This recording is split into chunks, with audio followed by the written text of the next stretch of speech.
Awkward good Divija Bhasin और श्वेताब के बीच में कंट्रोवर्सी हो गई है और इस कंट्रोवर्सी का मेन कारण है स्ट्राइक। बेसिकली होता क्या है ना कि दिविजा भसीन जो हैं उन्होंने अपने चैनल पर एक रील अपलोड करा था उस वक्त जब अतुल सुभाष का केस बहुत ही ज़्यादा चल रहा था। उसमें सब लोग अपने अपने बात को रख रहे थे, अपने अपने पॉइंट्स को रख रहे थे। उसी में दिविजा भी अपनी बात को रखती हैं और इस चीज़ को इतने सेंसिटिव मैटर पर ना वो बहुत ही ज़्यादा इनएथिकल वे में, बहुत ही ज़्यादा इनसेंसिटिव वे में रिएक्ट करते हुए कहती हैं कि ये सब चीज़ें ना कोई भी ये इसलिए नहीं चाह रहे हैं मेल लोग कि ये चीज़ पे वीडियो बने, फीमेल्स भी बात करें कि उन्हें किसी मैन के मेंटल हेल्थ से कोई इशू है, कोई असर पड़ता है। उन्हें सिर्फ और सिर्फ डिस्क्रेडिट करना है फेमिनिज्म को। A lot of men want women to talk about the recent Atul Subhash case, not because they feel strongly about men's mental health or men's rights, but because they want to discredit feminism. Feminism is about fighting patriarchy, the same patriarchy that makes lawmakers protect women. यहाँ पे feminism की बात कहाँ से आ गई? ये चीज़ ना किसी के भी साथ होता है तो वो गलत है, चाहे वो मेल के साथ हो या फीमेल के साथ हो। और इस चीज़ पे ना वो बहुत ही अजीब तरीके से, बहुत ही वियर्ड तरीके से रिएक्ट करती हैं कि जैसे कि उन्हें ये चीज़ पता है। जैसे ये कोई यूनिवर्सल ट्रूथ तो है नहीं कि sun rises in the east sets in the west, ऐसा कुछ वाला यूनिवर्सल वाला ट्रूथ है नहीं। लेकिन फिर भी उनका कॉन्वर्सेशन स्टार्ट ही ऐसे होता है जैसे कि मैं ये जानती हूँ। आप जानती हैं? कैसे जानती हैं? आपने बोला तो आपने उस चीज़ को सब्सटेंशिएट कर दिया कि ये मैं जानती हूँ। पहला तो उनका कॉन्वर्सेशन ये मुझे भी बहुत ही अटपटा सा और बहुत ही अजीब सा लगा था।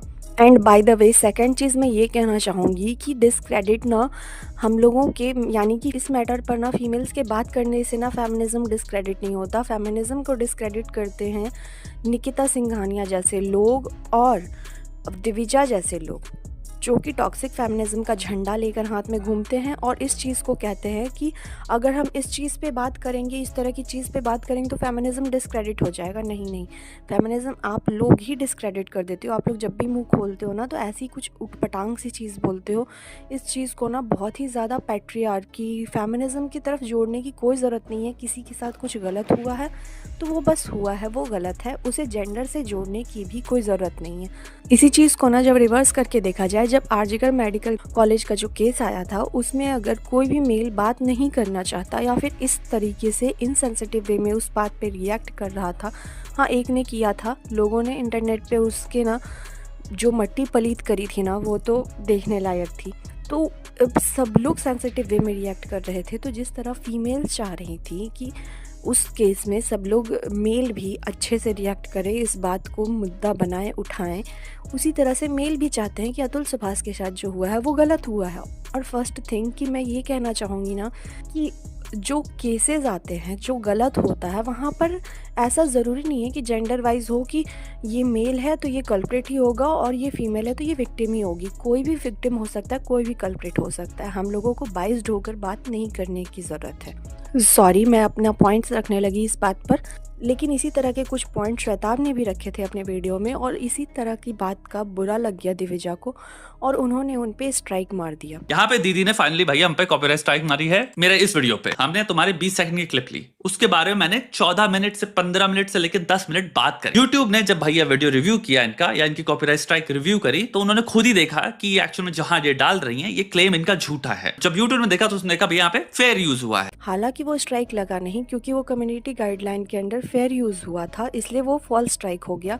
और वो लगा नहीं। ऐसा तो नहीं था कि वो नहीं जानती होंगी कि स्ट्राइक इस तरह से नहीं लगता है। वो यूट्यूबर हैं, इतने टाइम से सोशल मीडिया पर हैं, उन्हें इतना तो पता होना ही चाहिए कि इस तरह की चीज़ों पे स्ट्राइक नहीं लगता।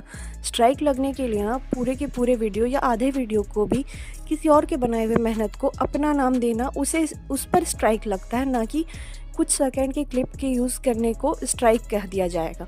उनके कुछ मिनट के एक रील पर रिएक्ट करते हुए जब श्वेताब ने वो बात बताई तो वो उनका वीडियो है, वो उस पर रिएक्ट कर रहे हैं, वो उस पर बना रहे हैं। वैसे तो हर कोई एक दूसरे की क्लिप यूट्यूब में यूज़ करता ही है और ये इतने टाइम से यूट्यूबर हैं, इन्हें ये नहीं पता, नहीं इन्हें पता है। ये ऑफेंड हो गई इस बात से कि कोई इन्हें कॉल आउट कैसे कर सकता है, इसीलिए ये तिलमिला करके ना इन्होंने ऐसा काम करा है जिससे कि इनकी मट्टी पलीत हो गई। रही बात कि इन्हें इस चीज़ से हेट मिलने लगा कि श्वेताब ने जो वीडियो बनाया उस चीज़ से हेट मिलने लगा, तो ऐसा नहीं है। इन्हें हेट तो पहले भी मिल रहा था। जैसे ही इन्होंने इस चीज़ को इस डायरेक्शन में मोड़ा ना, अतुल सुभाष वाले केस को फेमिनिज्म पैट्रियार्की वाले डायरेक्शन में मोड़ा ना, इन्हें हेट मिलने लगा था।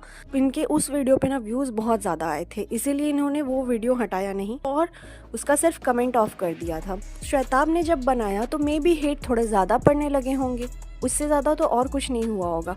तो उससे क्या, ये आपकी गलती है और अगर आपको क्रिटिसिज्म मिलता है तो आप उसमें सुधार करने की कोशिश करती, और अगर आपको ठीक है फिर भी बुरा लग रहा था तो आप ये सारे एविडेंसेस हटाने की कोशिश करती कि हाँ भाई मेरे से ब्लंडर हो गया, और आप श्वेताब से ना नॉर्मली बात कर लेती मैसेज में। इतना लिंक तो होता ही होगा, मतलब कि कुछ तो हो ही जाता, ज़रूर हो जाता। लेकिन इसकी बजाय उन्होंने एक क्रूअल रास्ता अपनाने की कोशिश करी, उन पे स्ट्राइक मारने की कोशिश करी। अगर सोचिए ऐसा ही कुछ एजे भैरव ने भी करा होता इनके लिए, तो देखिए एजे भैरव एक क्रिएटर हैं जिस पर इन्होंने वीडियो बनाया और उन्हें ये बहुत ही कुछ बोल रही हैं। आप खुद से देख लीजिए क्या बोल रही हैं। But he does look like one thing, misogynistic potential rapist. But he does look like one thing, misogynistic potential rapist. इन्होंने इतना कुछ बोला है, उसके बावजूद भी उन्होंने स्ट्राइक नहीं मारा। अगर वो चाहते तो वो भी स्ट्राइक मार देते, क्योंकि अगर ऐसा होता ना तो लोग एक दूसरे को स्ट्राइक मारते चलते, स्ट्राइक खेलते रहते, क्योंकि हर कोई किसी के वीडियो को यूज़ करता है और उसमें मतलब एक्सप्लेन करता है, कोई रिएक्ट करता है, कोई रोस्ट करता है, ये सब चलता रहता है यूट्यूब पर। इस चीज़ से स्ट्राइक नहीं लगते, हर कोई एक दूसरे की वीडियोस को यूज़ करता है। और आई थिंक दिविजा को इतना पता होगा, लेकिन ये सिर्फ़ और सिर्फ वो ऑफेंड हो करके ऐसा कर रही थी। वैसे ये तो था मेरा ओपिनियन, आपका ओपिनियन क्या है आप कमेंट में बताइएगा। आज के लिए इतना ही, थैंक्स फॉर वॉचिंग।